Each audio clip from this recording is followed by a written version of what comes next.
마가복음 15장 33절로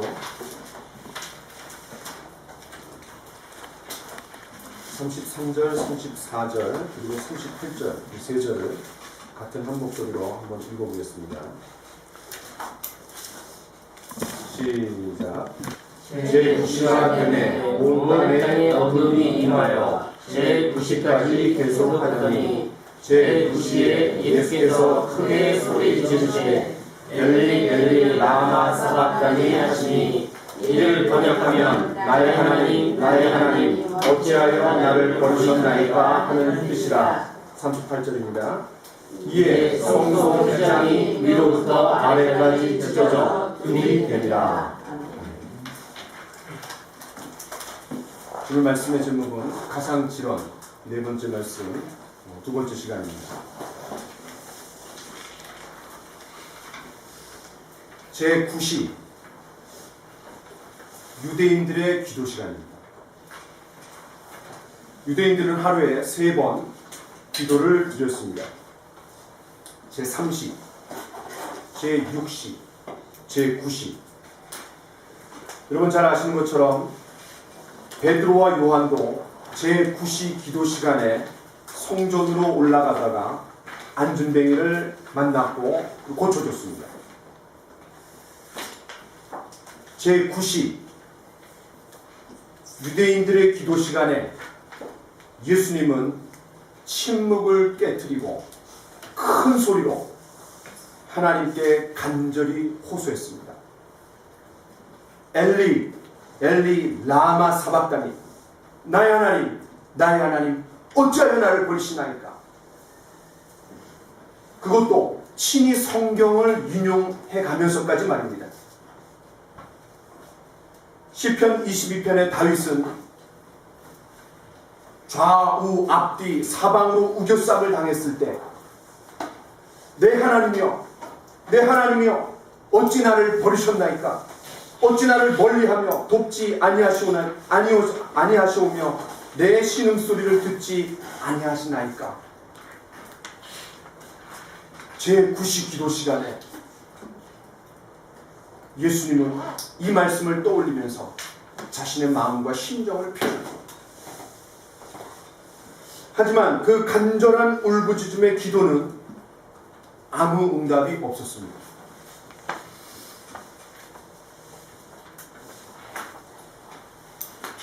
오늘 성경에 보면 제6시가 되매 온 땅에 어둠이 임하여 제9시까지 계속하더니, 이런 거 어둠에다가 한번 동그라미 한번 쳐보세요. 어둠.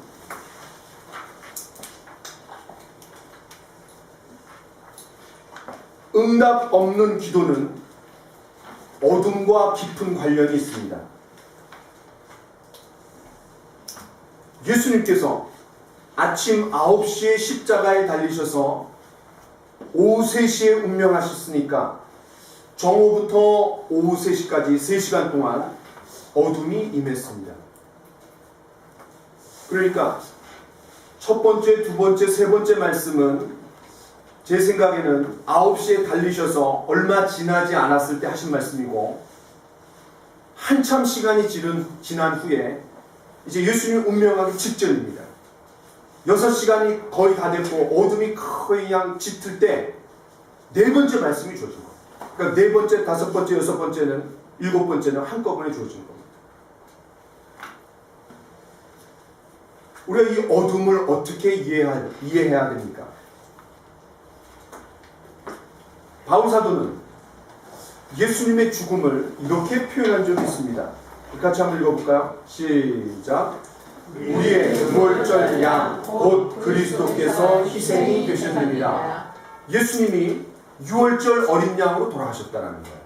그런데 이것은 바울 사도만의 이야기가 아니라 예수님의 수제자였던 베드로 역시 이렇게 묘사했습니다. 같이 한번 읽어보겠습니다. 시작. 너희 조상의 유전한 망령된 행실에서 구속된 것은 은이나 금같이 없어질 것으로 한 것이 아니요 오직 흠없고 점없는 어린 양 같은 그리스도의 보배로 위로한 것이니라. 실제로 예수님은 제자들과 유월절 만찬을 하신 그 다음날 돌아가셨습니다. 과거 이스라엘 백성들이 애굽에 내린 10번째 재앙, 그 장자의 죽음에서 벗어날 수 있었던 것은 유월절 어린 양을 잡아서 그 피를 문 좌우 솔주에 발랐을 때 죽음의 사자가 그것을 보고 넘어갔기 때문입니다. 그래서 넘을유, 넘을월, 그래서 넘어가는 절기다. 그래서 유월절이라고 합니다. 이 사건이 이스라엘의 해방, 즉 출애굽을 결정지었습니다. 그런데 여러분, 그 10번째 재앙 전에 9번째 재앙이 뭡니까? 흑암의 재앙. 성경은 이렇게 말합니다. 같이 한번 읽어보겠습니다. 시작. 모세가 하늘을 향하여 손을 들매 캄캄한 흑암이 3일 동안 애굽 온 땅에 있어서, 애굽을 때리는 10번째 재앙, 그 최후의 심판이 있기 전 애굽에 어둠이 있었듯이 유월절 어린 양으로 돌아가신 예수님의 죽음이 있기 전 온 땅에 어둠이 있었던 거예요. 애굽을 때린 그 9번째 재앙인 이 3일간의 흑암은 심판을 의미했습니다. 엄청난 심판이 다가온다는 거예요. 심판의 전조입니다. 그럼 뭐에 대한 심판입니까? 애굽의 최고의 신인 태양신에 대한 심판입니다. 태양신은 최고의 신입니다. 근데 그 태양빛이 빛을 잃고, 여러분 누가복음에 보면은 해가 빛을 잃었다 그랬어요. 해가 빛을 잃었다 그랬어요. 뭔가 가린 게 아닙니다. 우리가 일식이 오면 달이 뭐 태양을 가려갖고 어두컴컴해지잖아요. 그게 아니라 태양빛 자체가 빛을 잃었다는 거예요. 태양신에 대한 심판입니다. 자, 우리 같이 한번 읽어보겠습니다. 시작. 내가 그 밤에 애굽 땅에 두루다니며 사람이나 짐승을 막론하고 애굽 땅에 있는 모든 처음 난 것을 다 치고 애굽의 모든 신을 내가 심판하리라. 나는 여호와입니다. 여러분, 첫 번째 재앙 나일강입니다. 나일강이 물이 피가 됐어요. 여러분, 이집트를 가보신 분은 아시겠지만 나일강은 이집트가 생겨날 수 있는 하늘이 준 선물입니다. 그런데 그 나일강이 피가 됐다. 그러니까 그들이 신처럼 떠받들고 있는 나일강이, 신이 사라진 거예요. 패한 거예요. 두 번째 재앙이 뭡니까? 개구리 재앙입니다. 개구리는 뭐죠? 다산의 신입니다. 그런데 그 개구리가 아니라 침실까지 들어오고 왕궁까지 들어오고 그냥 난리고 사람을 불편하게 하는 존재가 됐어요. 그리고 다 죽였더니 그냥 썩어서 냄새가 납니다. 그러니까 뭐가 생겨요? 이도 생기고 파리도 생기는 거죠. 마찬가지로 9번째 재앙은 태양신에 대한 심판입니다. 그럼 10번째 재앙은 뭡니까? 인간이든 동물이든 장자가 죽었는데 그때 애굽의 바로 왕의 아들도 죽었습니다. 바로 왕은 태양신의 분신이에요. 그러면 태양신의 아들도 태양신이에요. 그 아들이 죽었다. 그럼 뭐가 죽은 거예요? 태양신이 죽은 거예요. 하나님께서 애굽의 모든 우상들을 다 하나씩 하나씩 제거하시면서 당신만이 최고의 그리고 유일한 신이라는 것을 알려주는 거예요. 그럼 이제 예수님 사건으로 돌아가 봅시다. 정오부터 오후 3시까지 흑암이 있었습니다. 그 흑암은 심판을 의미했습니다. 무엇에 대한 심판입니까? 죄에 대한 심판이고 죽음에 대한 심판입니다. 그런데 죄가 어디 보입니까? 죽음이 어디 보입니까? 예수님이 죄가 되셨습니다. 같이 한번 읽어보겠습니다. 시작. 하나님이 죄를 알지도 못하신 이를 우리를 대신하여 죄로 삼으신 것은 예수님 이퀄 죄입니다. 죄를 알지도 못하신 이를 저와 여러분들을 대신해서 죄로 삼으셨대요. 십자가에 못 박혀 계신 예수님은 죄의 그 자체였습니다. 이러한 이유로 죄덩어리인 예수님의 호소에 하나님은 결단코 응답하실 수 없습니다. 구원의 대상이 아니라 심판의 대상이기 때문에 그렇습니다. 구원의 시간이 아니라 심판의 시간이기 때문에 그렇습니다. 여러분, 녹뱀 사건으로 말한다면 십자가 위에 들린 예수님은 심판받은 겁니다. 심판받은 뱀이었어요. 때문에 하나님은 엘리 엘리 라마 사박다니 라는 그 주님의 간절한 고난의 극치에서, 고난의 절정의 순간에서 간절하게 호소하는 예수님을 향해 하나님은 등을 돌리실 수밖에 없었습니다.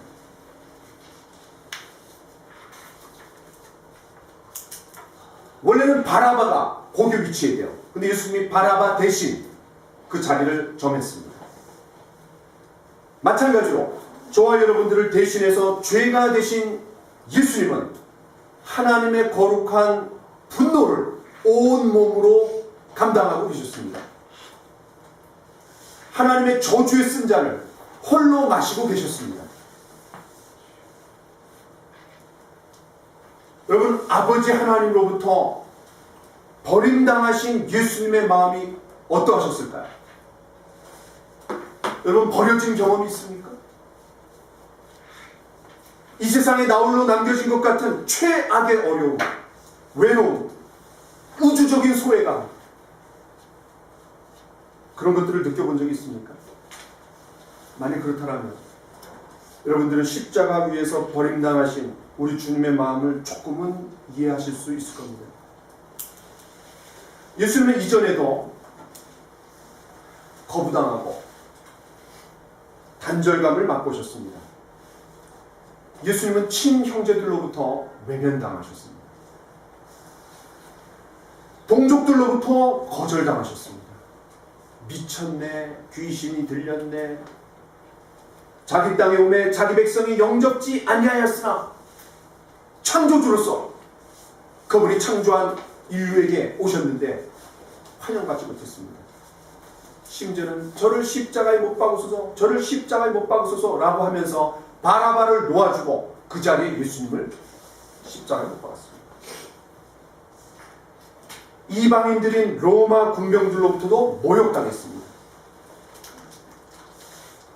침을 뱉고 홍포를 입히고 왕이기 때문에 호를 가지고 있어야 되는데 뭐를 가지고 있었습니까?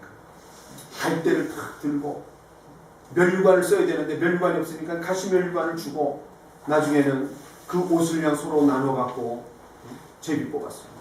얼마나 수치스럽습니까? 주먹으로 얼굴을 쳤습니다. 심지어는 함께 십자가형을 당하고 있는 강도들로부터도 버림당했습니다. 무엇보다도 친구라 여겼던 제자들로부터도 버림당했습니다. 배신당했습니다. 가룟 유다는 예수님을 은30에 팔아넘겼고, 은30은요 그 소가 죽었을 때 그 소값입니다. 동물값이 동물값. 수제자인 베드로는 3번씩이나 부인했으며 심지어 예수님을 저주하기까지 했습니다. 그러나 그 무엇보다도 아버지 하나님으로부터 거절당하셨습니다. 그는 가장 깊은 고통입니다. 지금까지 예수님은 단 한 번도 아버지 하나님과 관계가 끊어진 적이 없습니다. 영원 전부터 영원까지 딱 합니다. 그 6시간만큼. 이 단절의 고통은 이전에는 전혀 경험해 보지 못한 겁니다. 왜? 죄를 지으신 적이 없었기 때문에. 우리는 여기서 죄가 얼마나 무서운지를 깨닫게 됩니다. 죄는 하나님을 대면하지 못하게 만듭니다. 심지어 하나님의 아들이신 예수님조차도 우리를 대신해서 죄가 되셨을 때 아버지 하나님은 그 예수님을 거절할 수밖에 없습니다. 왜 그렇습니까? 죄는 분리의 속성을 가지고 있습니다. 분리의 속성. 자, 같이 한번 읽어보겠습니다. 시작. 오직 너희 죄악이 너희와 너희 하나님 사이를 갈라놓았고 너희 죄가 그의 얼굴을 가려서 너희에게서 듣지 않으시게 하느니라. 그렇습니다. 죄의 속성이 분리예요. 분리. 또한 하나님은 죄와 분리된 거룩한 분이시기 때문에 죄덩어리 이 예수님으로부터 등을 돌리실 수밖에 없었습니다. 같이 한번 읽어보겠습니다. 시작. 주께서는 눈이 정결하심으로 악을 참아 보지 못하시며 패역을 참아 보지 못하시거나. 예, 보실 수가 없는 거예요. 그럼 거룩하신 분이기 때문에.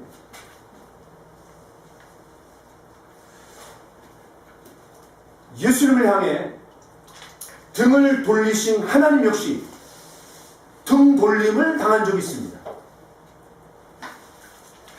왜냐하면 등을 돌린 사건은 최초 인간으로부터 시작된 역사였기 때문에 그렇습니다. 여러분, 첫 인간 아담과 하와가 사단의 매개인 뱀의 유혹에 넘어가 창조주 하나님을 배신하고 등을 돌렸습니다. 사실 여러분, 인간이 어떻게 창조되었는지 그 과정을 본다라면 절대로 등 돌릴 수 없습니다. 한번 얘기해 볼까요? 여러분, 창세기로 한번 가보겠습니다. 여러분, 하나님께서 며칠 동안 인간을 창조하셨죠? 천지를 며칠 동안 창조하셨어요? 6일 동안 창조하시고 7일째 쉬셨습니다. 그렇죠? 그런데 인간이 며칠 날 창조됐어요? 네, 6째 날 창조됐어요. 6째 날. 만일 그 인간을 첫째 날 창조했다고 한번 해봅시다. 왜냐하면 우리가 중요한 것은 처음에 하잖아요. 그렇죠? 그럼 첫째 날 창조됐어요. 그럼 어떤 일이 일어나죠? 네, 살 수가 없습니다. 얼마나 뻘쭘했겠어요. 깜깜하니까. 인간을 6째 날 창조하신 이유는 인간이 거할 수 있는 최적의 환경을 다 조성해 놓으신 후에 마지막에 인간을 두신 거예요. 얼마나 배려의 하나님입니까? 인간은 창조의 면류관입니다. 게다가 그 인간은 하나님을 꼭 닮은 존재입니다. 왜냐하면 하나님께서 인간을 창조하셨을 때 당신의 형상과 모양대로 창조했다는 거예요. 그러니까 하나님을 닮았다는 거죠. 여기서 형상이라는 건 이미지입니다.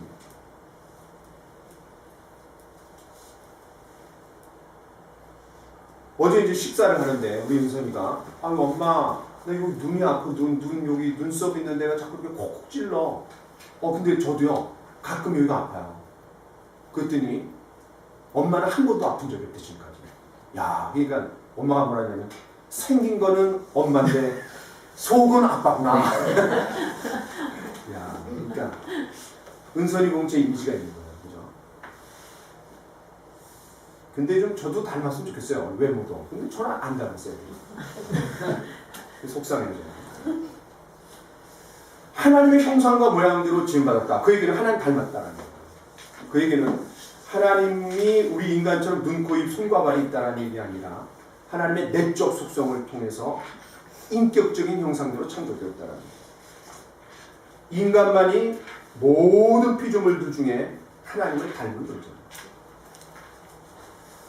그렇기 때문에 그 인간이 창조되었을 때 하나님의 소감이 뭐였죠? 네, 보시기에 좋았더라. 그렇죠? 심히 좋았더라. Very good, so good 그랬습니다. 그럼 이처럼 인간이 거할 수 있는 최적의 환경을 조성한 다음에 인간을 두셨고 하나님 형상대로 닮은 것은 인간뿐이고 그리고 그 인간이 창조되었을 때 엄청난 소감이 발표되었는데 그럼 그 인간이 창조된 목적이 뭡니까? 자, 그걸 알아보기 전에 제가 질문을 해보겠습니다. 여러분, 닭이 먼저입니까? 알이 먼저입니까?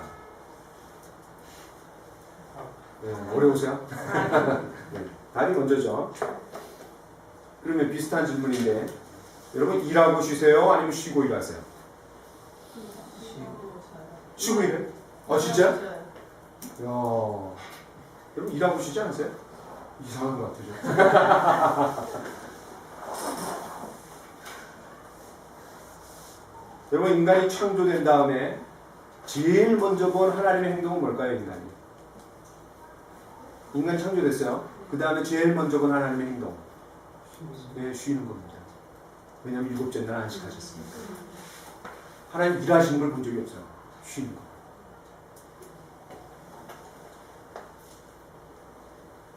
그럼 하나님께서 6일 동안 진짜 그냥 고생하시면서 이것저것 다 만드셨기 때문에 피곤하고 지쳐서 쉬시는 것일까요?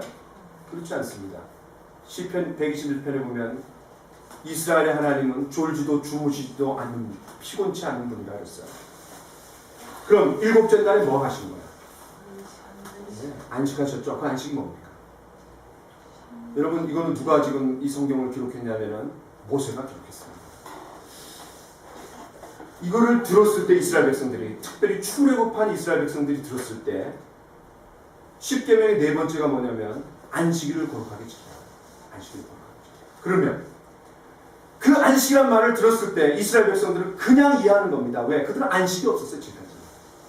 그런데 안식일 거룩하게 지켜라. 모든 걸 쉬고 그 안식일날 뭐 하라는 거예요? 하나님과 교제하라.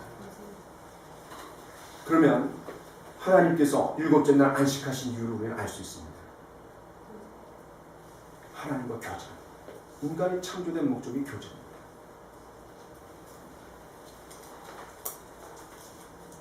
그래서 안식일을 거룩하게 지켜라. 그럴 때 두 가지를 얘기해요. 창조의 안식을 얘기하고 두 번째는 구원의 안식을 얘기합니다. 바로 하나님이 인간을 창조하신 목적, 다시 구원해 주신 목적은 뭐냐면 그 인간과 교제하는 거예요. 그 인간과 사귀는 거예요. 그것이 바로 인간 창조의 목적입니다. 바로 여기에 인간 창조의 원리가 담겨 있는 겁니다. 인간 창조의 원리는 일하고 쉬는 것이 아니라 쉬고 일하는 겁니다. 무슨 말입니까? 하나님과의 관계가 되게 중요하다는 거예요. 여러분, 일주일의 시작은 월요일이 아니에요. 주일이 시작이에요. 주일날 주님과 교제하고 또 성도들과 함께 교제하고 몸은 좀 피곤할 수 있습니다. 남들은 다 쉬잖아요. 그런데 몸은 좀 피곤하지만 하나님을 알고 그 하나님과 교제하고 만나고 사귀고 성도들과 교제하면서 창조성이 발휘가 됩니다. 쉼을 통해서.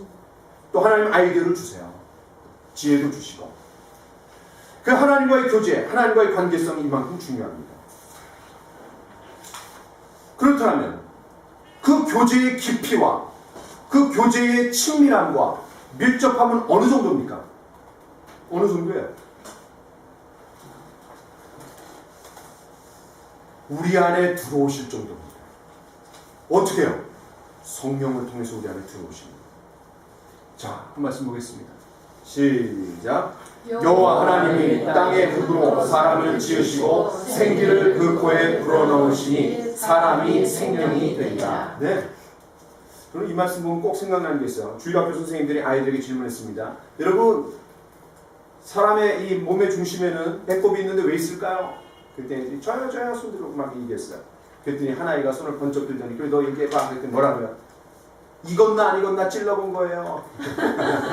흙으로 빚었다고 하니까 야, 그러니까 익기 전에 좀 일찍 뺀 것은 뭐 백인이고 좀 탄 것은 뭐 흑인이고 적당히 익은 거는 이제 뭐 이 틀림없이 유머를 우리 아시아 계통의 사람들이 만든 것 같아요.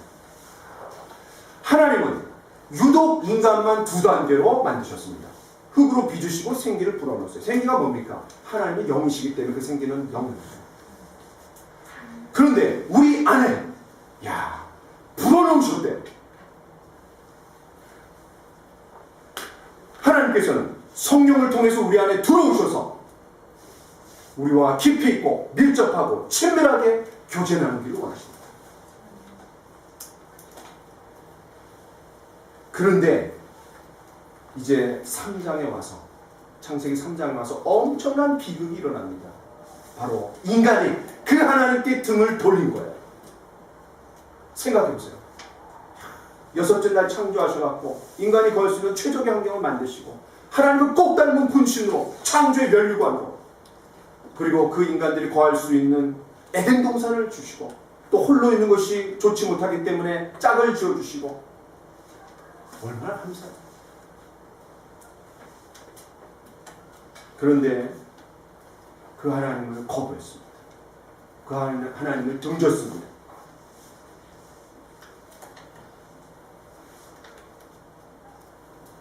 첫 인간 아담과 하와는 선악과를 먹는 순간 영이 떠났습니다. 그 이후 모든 인간들은 하나님의 영이 없는 상태에서 태어났습니다. 여러분, 아무리 부부가 가까워도 그 안에 들어갈 수는 없습니다. 그런데 그 인간이 하나님을 저버린 거예요. 여러분 한번 생각해 보세요. 그때 하나님의 마음이 어땠을까? 여러분, 버림당하고 배신당하고 그런 사람들을 볼 때 마음이 열립니까? 갑자기 그냥 밑에서 뭔가 쫙 올라오고 등 뒤에서 뭔가 스트로크가 오고 절대로 그냥 만나고 싶지도 않을 거고 말을 섞지도 않고 싶을 겁니다. 그런데 같이 한번 읽어보겠습니다. 시작. 그들이 그날 바람이 불 때 동산에 거니시는 여호와 하나님의 소리를 듣고 아담과 그의 아내가 여호와 하나님의 낯을 피하여 동산 나무 사이에 숨으니라. 그렇습니다. 등을 돌린 인간은 소치감에 숨었습니다. 가렸습니다. 그런데 그날 하나님은 찾아왔습니다. 왜? 그 인간과의 구원과 회복을 위해서 하나님 찾아오십니다. 어떻게 하면 그들을 살릴 수 있을 것인가? 어떻게 하면 그들을 회복할 수 있을 것인가? 라는 마음으로 가득 차 있었습니다. 그 한 가지 일념으로 당장 그날 찾아오셨습니다. 하나님으로서의 채통과 권위를 뒤로 하고 하나님의 보좌를 뒤로 한 채 인간에게 찾아왔습니다. 여러분, 그 예수님 보셨을까요? 안 보셨을까요? 봤죠. 왜냐하면 예수님이 이렇게 말씀하셨습니다. 내 아버지께서 이제까지 일하시니 나도 일한다 그랬어요. 그럼 언제부터 일했다라는 거예요? 아니, 창조하고 쉬셨기 때문에 일하시지 않아요. 근데 일하셨대요. 언제부터 일하신 거예요? 그날부터 일하신 겁니다. 그날이 뭡니까? 창조의 안식을 깨트리고 하나님과의 관계가 깨어진 그날, 인간들이 하나님을 등을 돌리고 배신한, 거절한 그날, 하나님이 먼저 찾아왔다라는 거예요. 내 아버지께서 이제까지 일하시니 나도 일한다. 왜 예수님이 육신을 입고 이 땅에 오실 수 있었습니까? 하나님 아버지도 그렇게 하셨는데 당신도 그렇게 하셨습니다.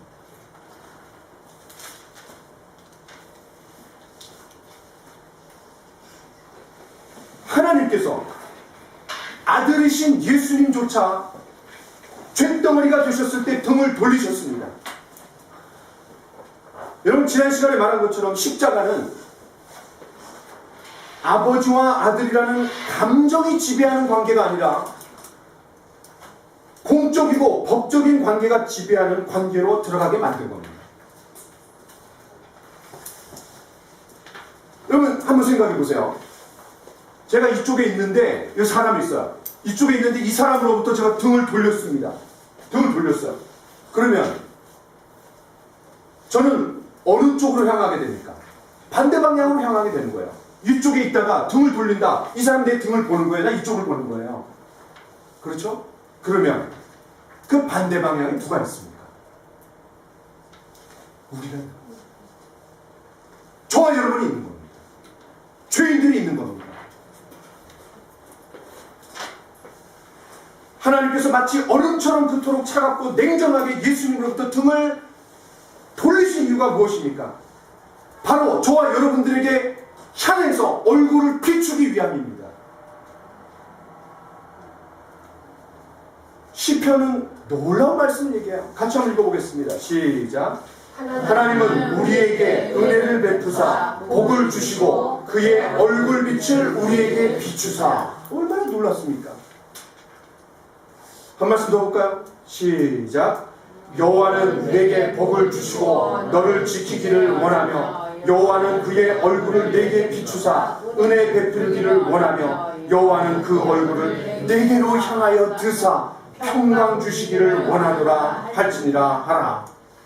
이것이 바로 아론 계열의 제사장들이 이스라엘 백성들을 축복할 때 쓰던 말이었습니다. 이것을 받아갖고 예배 끝에 축도하는 거예요. 이 축복이 십자가에서 성취되었습니다. 복과 은혜와 평강이 성취된 거예요. 그러나 이 축복이 성취되기 위해서는 등을 돌려야 했습니다. 계속해서 예수님만 바라본다면 아버지 하나님이 우리를 향하실 수가 없습니다.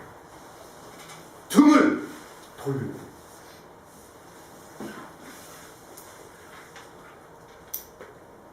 그렇다면 하나님께서 아들이신 예수님을 향해 등을 돌리고 반대로 우리 죄인들을 향해 얼굴빛을 향하신 증거가 뭡니까? 그것이 바로 38절입니다. 같이 한번 읽어보겠습니다. 시작. 이에 성소 휘장이 위로부터 아래까지 찢어져 둘이 되니라. 여러분 여기서 중요한 것은 위에서부터 아래입니다. 아래로부터 위가 아닙니다. 인간 편에서 하나님께로 나아갈 수 있는 휘장을 찢은 게 아니라 위로부터 찢어진 거예요. 이게 얼마나 두꺼웠으면 이 소 2마리가 양쪽에서 찢어도 안 찢어진대요. 굉장히 두껍대요. 지성소와 성소를 가로막고 있는 휘장이 위에서부터 아래로 찢어져 이제는 대제사장만이 아니라 이제는 이스라엘 백성들만이 아니라 이제는 예수 그리스도를 통해서 새로운 길, 살 길이 열리게 되었습니다.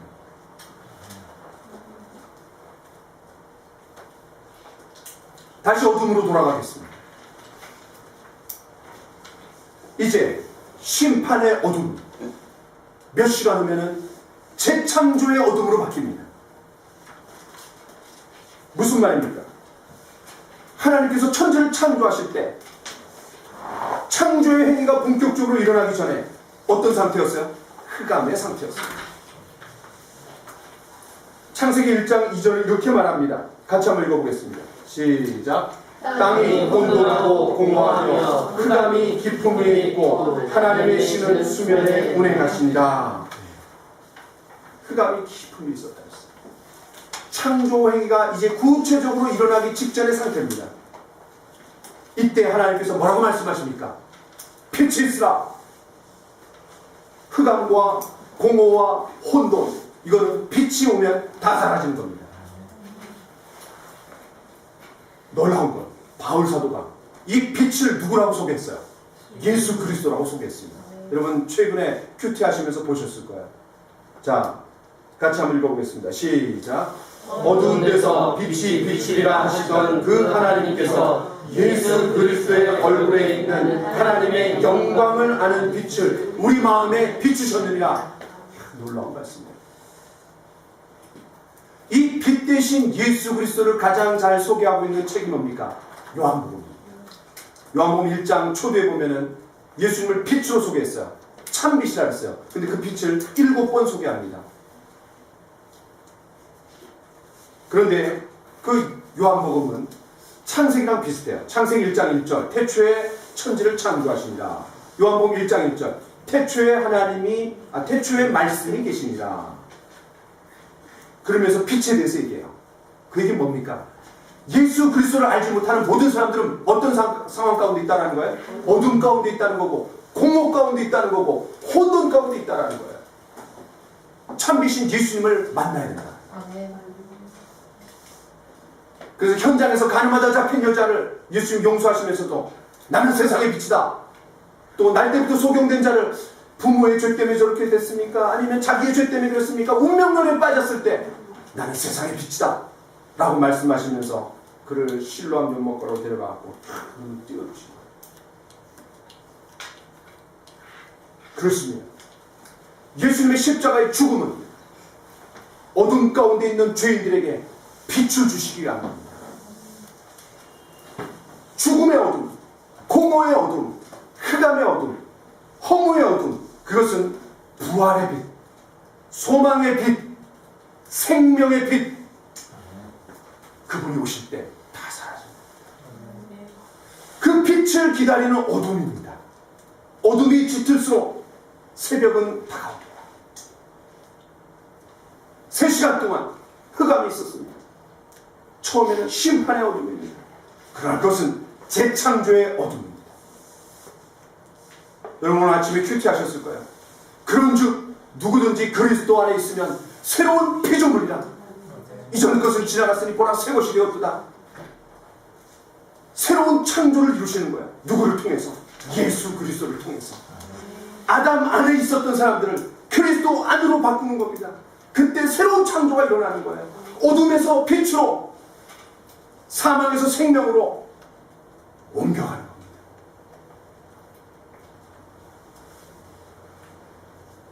이런 하나님의 은혜의 얼굴빛을 받아서 어둠이 물러가고 재창조의 기쁨을 누린 한 사람을 소개하려고 합니다. 여러분, 이분이 누군지 아세요? 예, 브레이브 하트라는 영화로 유명한 멜 깁슨입니다. 이 사람이 패션 오브 크라이스트라는 예수 그리스도의 순환이라는 영화를 만들었습니다. 이 멜 깁슨은 원래 카톨릭 교인이었어요. 그런데 수십 년 전에 약물 중독으로 거의 폐인으로 방황하다가 성경을 읽고 예수 그리스도가 고난당한 이유가 뭔지를 알았습니다. 그리고 그의 나이 35세가 되던 해에 거듭났습니다. 예수 그리스도를 만나고 변화됐어요. 그리고 복음적인 그리스도인이 되었습니다. 그날부터 그는 예수 그리스도를 증거하기 위해 순도 100%의 복음 영화를 만들기를 꿈꾸며 살아왔습니다. 그러던 중 그가 감독으로, 제작자로, 주연으로 브레이브하트를 만들었는데 굉장히 떴어요. 아카데미 그 상을 많이 받았어요. 그러면서 자신의 꿈을 이루기 위한 예수 영화를 만들기에 굳게 결심했습니다. 그 문제는 뭐예요? 스폰서를 구할 수가 없어요. 돈이 너무 많이 드니까. 왜냐하면 지금까지 예수 영화가 참 많이 나왔는데 성공한 예가 없어요. 그 이후로 아무도 제작에 참여하려고 하지 않았습니다. 투자하지 않는 거죠. 그리고 오히려 그를 만류하고 나섰습니다.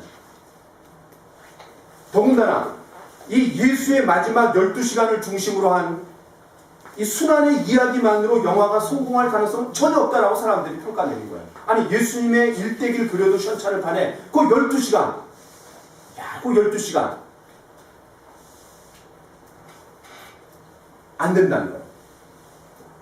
게다가 미국 영화 사상 최초로 언어를 중동의 언어로 썼습니다. 그리고 자막이 영어로 들어가는 거예요. 야, 이 미국 사람들 생각할 때 쪽팔린 겁니다. 절대 안 된다는 거예요, 절대. 그래서 할 수 없이 자기의 꿈을 이루기 위해서 사재를 털었습니다. 그래서 다 긁어 모아갖고 2,500만 불을 굉장한 돈이죠. 2,500만 불이면. 그런데 이 금액은 헐리우드에서 한 편의 영화를 만드는 데 드는 평균 비용에도 못 미치는 아주 작은 돈이었습니다. 그래도 그 돈은 그의 전 재산이었습니다. 그는 성령이 내게 임하셨고 주님이 나에게 복음 전파의 도구로 이 영화를 만들기를 명하셨다고 고백하면서 작업에 들어갔습니다. 그 당시 할리우드에서는 이제 멜 깁슨의 시대는 끝났다, 그런 소문이 돌기도 했어요. 근데 놀랍게도 그 영화가 만들어졌던 첫날, 그리고 상영됐던, 개봉되던 첫날 2,360만 불이라는 흥행 실적을 올리면서 첫날에 투자금을 다 그냥 회수받았어요. 환수받았어요. 극장마다 연일 10,000원이었고 교회마다 부흥회가 시작이 되었고 강도와 살인범이 이 영화를 보고 회개하고 자수하고 타락했던 낙심자들이 다시 각성하고 믿지 않는 자들이 교회로 들어오기 시작했습니다. 심지어는 이 중동 국가들이 유대인들 싫어하잖아요. 근데 이 영화가 유대인들이 예수 죽였다는 거 아니에요. 그렇죠? 표면적으로. 그러니까 얼씨구나 좋다고 바레인은 중동 국가입니다. 이 영화를 직수입해갖고 막 보여줬어요. 그런데 놀라운 일이 일어났습니다. 그 영화를 보면서 중동 그 바레인 국가 사람들이 회심하는 역사가 일어납니다. 그래갖고 그냥 당장 이걸 그냥 금지했어요. 국가적으로. 이 영화의 시사회가 끝나고 한 유대인 기자가 멜 깁슨을 붙들고 이렇게 얘기했답니다. 왜냐하면 이 영화가 상영될 때 유대인들이 그렇게 반대했대요. 왜냐하면 표면적으로 유대인이 예수를 죽인 거잖아요. 그렇죠? 그래갖고 반유대인 정서를 자극한다고 해갖고 영화 상영 반대 시위를 열었대요. 그리고 이제 그 시사회 때 이 유대인 기자가 이렇게 물었습니다. 멜 깁슨 씨, 당신은 정말 우리 유대인들이 예수를 죽인 장본인들이라고 생각합니까? 그냥 도전적인 그냥 칼날 같은 질문을 던진 거예요. 그때 멜 깁슨의 대답이 놀랍습니다. 아닙니다. 당신들 유대인들이 예수님을 죽인 게 아닙니다. 예수님을 죽인 건 바로 저입니다. 내가 죽였습니다. 나의 죄가 그를 죽게 했고 나의 죄 때문에 그가 순환을 당했습니다. 이것이 이 영화의 주제이고 이 영화의 핵심입니다.